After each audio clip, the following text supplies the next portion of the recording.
নমস্কার। গল্পে গল্পে পড়া ইউটিউব চ্যানেলে তোমাদের সকলকে জানাই স্বাগত।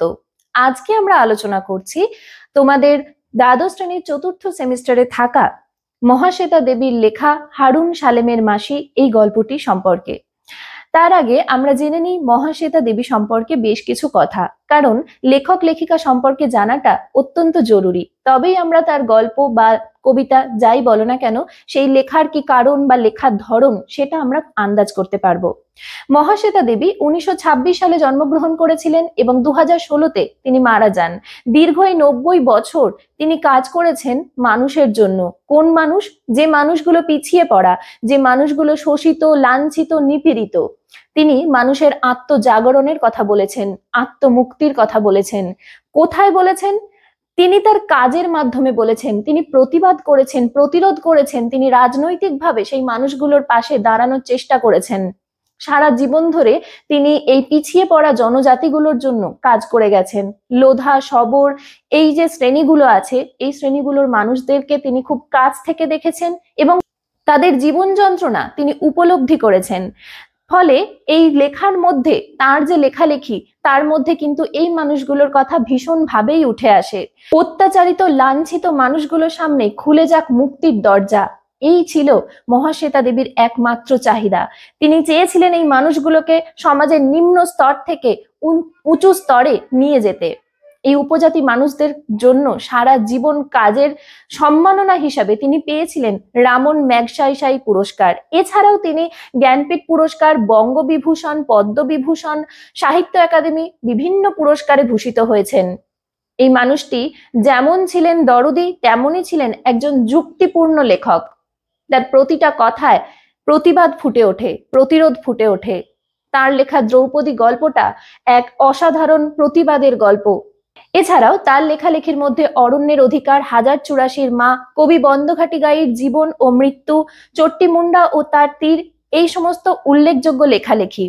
আজকে আমরা পড়ব তার হারুন সালেমের মাসি এই গল্পটি। হারুন সালেমের মাসি এই গল্পটি নেওয়া হয়েছে তার স্তন্যদায়িনী ও অন্যান্য গল্প সংকলন থেকে। মহাশ্বেতা দেবী সম্পর্কে তোমাদের বইতেও বেশ কিছু তথ্য দেওয়া রয়েছে, তোমরা চাইলে সেখান থেকে পড়বে। এছাড়াও তোমাদের যদি মনে হয় মহাশ্বেতা দেবী সম্পর্কে আরো অন্য জায়গা থেকে তথ্য সংগ্রহ করবে বা জানবে, তাহলে কিন্তু তোমরা সেই কাজ নিজেরা অবশ্যই করতে পারো। আমরা চলে আসব আমাদের গল্পে, কিন্তু আজকে গল্পটা পড়াবো একটু অন্যরকম ভাবে। তোমরা যারা নিয়মিত আমার ক্লাসগুলো করো তারা জানো যে আমি প্রত্যেকটা বিষয় চেষ্টা করি একদম পুঙ্খানুপুঙ্খভাবে তোমাদেরকে বুঝিয়ে দেওয়ার। আমার যতটা সাধ্য আমি চেষ্টা করি তোমাদেরকে বোঝাতে। আজকে একটু অন্যরকম ভাবে তোমাদেরকে বোঝানোর চেষ্টা করব। আজকে প্রথমে গল্পটার আমরা একটা নির্যাস বলবো।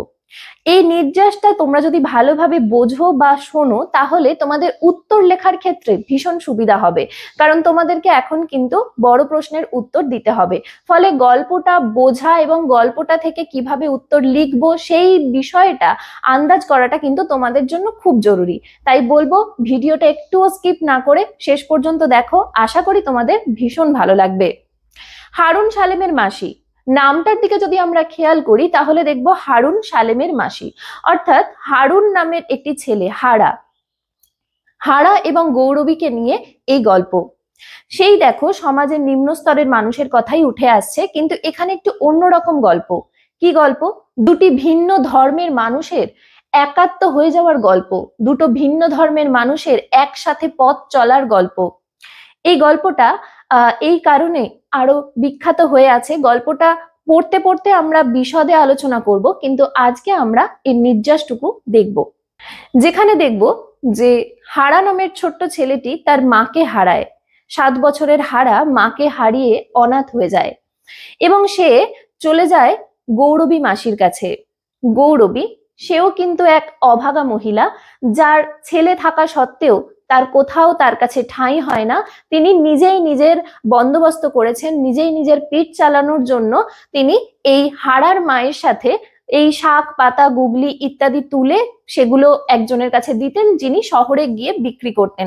অর্থাৎ নিম্ন স্তরের মানুষের যে জীবন যন্ত্রণা, জীবন কাহিনী, সেই দুর্দশার কথা কিন্তু আমরা এই গল্পে পাই।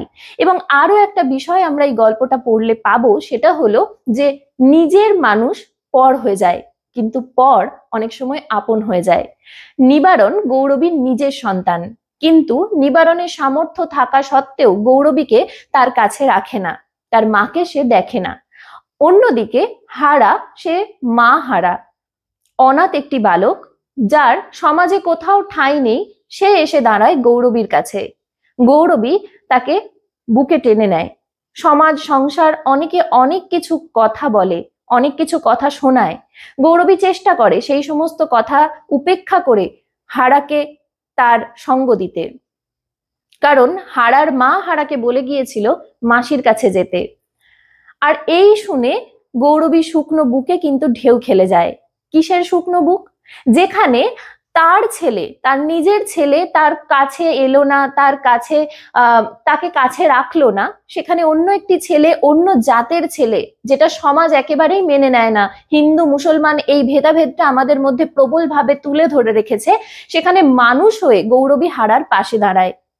যখন সমাজ একেবারেই চাইছে না যে হারা গৌরবীর কাছে থাকুক, তখন হারাকে নিয়ে গৌরবী পেরিয়ে যাচ্ছে শহরে, গ্রাম থেকে শহরে চলে যাচ্ছে।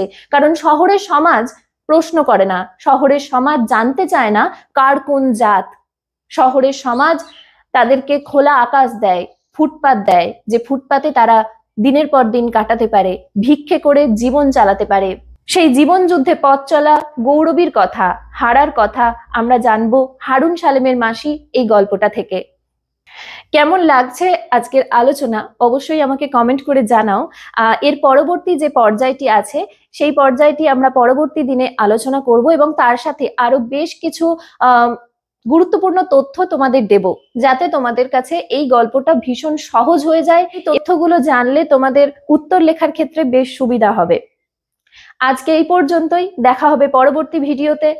সকলে ভালো থেকো, সুস্থ থেকো, পড়াশোনায় থেকো।